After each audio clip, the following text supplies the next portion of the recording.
শেষকৃত্যে সাদা পোশাক কেন পরা হয়? আসুন জেনে নিই। যখন কারোর মৃত্যু হয় তখন শেষকৃত্যে উপস্থিত সবাই সাধারণত সাদা বা হালকা রঙের পোশাক পরেন। এটি শুধু একটি প্রথা নয়, বরং গভীর অনুভূতি ও তাৎপর্যের সঙ্গে যুক্ত। সাদা রঙকে পবিত্রতা ও শান্তির প্রতীক হিসেবে ধরা হয়।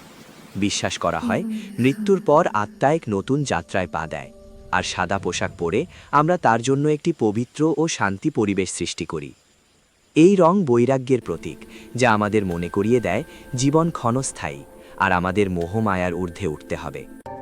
শোকের সময় উজ্জ্বল বা চটকাদর রং মনকে বিচলিত করে, তাই সাদামাটা সাদা পোশাক দুঃখকে শান্তভাবে গ্রহণ করতে সাহায্য করে। এই কারণেই শেষকৃত্যে সবাই সাদা পোশাক পরেন, যাতে শোকের মধ্যেও একতা ও সম্মান বজায় থাকে। যদি এই তথ্যটি উপকারী মনে হয় তাহলে লাইক করুন, শেয়ার করুন এবং কমেন্টে লিখুন। সাবস্ক্রাইব করতে ভুলবেন না। জয় শ্রীরাম।